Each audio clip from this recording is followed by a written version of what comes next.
Hi, welcome to Word Insight. God is good. Yes, we will be continuing from our last topic. We're talking about King Saul, about impatience. Impatience and its consequences.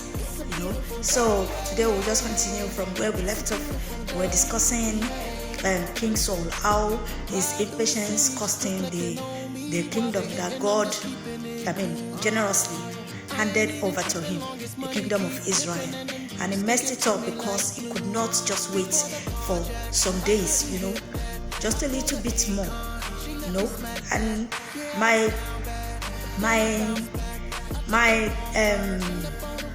worry about King Saul is the way he just did things.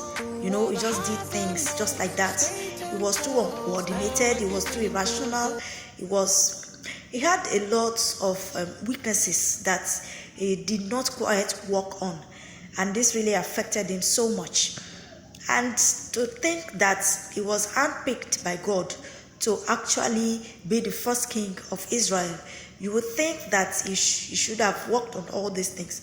And even despite the fact that he had Prophet Samuel, to guide him and show him what he must do, he still miserably failed in the area of being the king.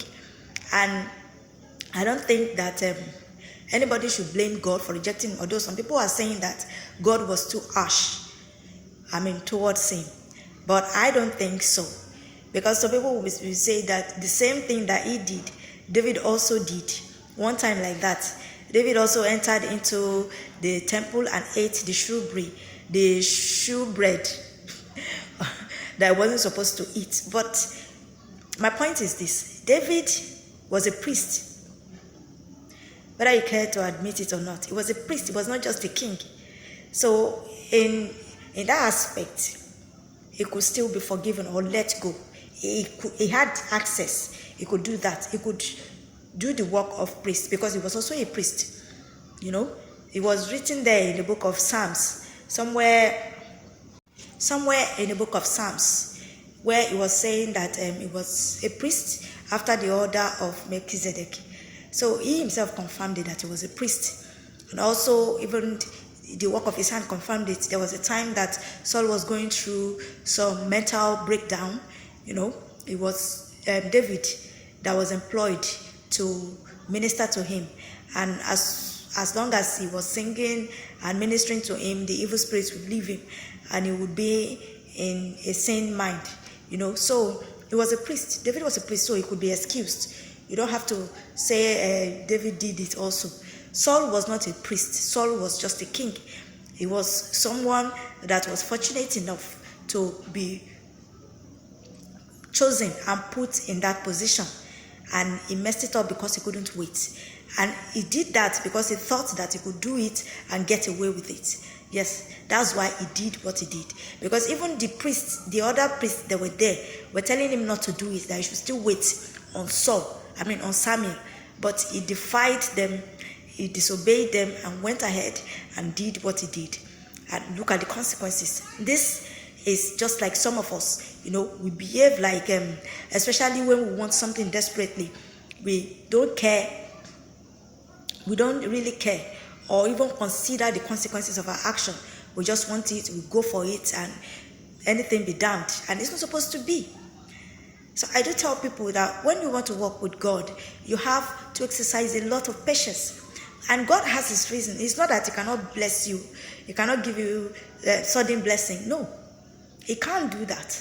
But God will not bless you when you know that you are not capable enough to, handle it. So you have to go through some processes with God. He's not going to bless you and allow you to jeopardize that blessing. No. You have to go through. Look at David. If David was like Saul, you think he will wait that long? Someone that was anointed at the age of 12 years old. He had to wait for 18 years before he could be crowned first king of Judah. And then after 3 years, he was now being asked or begged to come and lead the Israelites as well. You think if it was Saul, he would wait that long? I think not. But David understood God. He had been with God in the wilderness. He saw how God was putting him through things. He knew the mind of God. He walked with God. And this is why God was proud of him. And even despite all his faults, despite his weaknesses, despite all the faults, despite all the terrible things that he did, God was still able to save him, forgive him over and over and over and over again. Why? Because they have been together for long. They were best pal. You know, he knew the mind of God. He knew how to talk to God. He didn't have to wait on Samuel before he could communicate with God. He had built that relationship with God. So if you're a Christian and you are impatient, something is definitely wrong with your relationship with God. You have to go back to seek his face again and tell him to give you that spirit.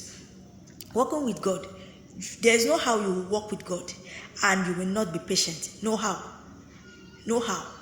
You just have to be patient. It's going to take you through a lot of processes. It will take you through the wilderness. It will take you through the fire. It will take you through the mountain. It will take you through the valley. There will be days that you will not have something to eat.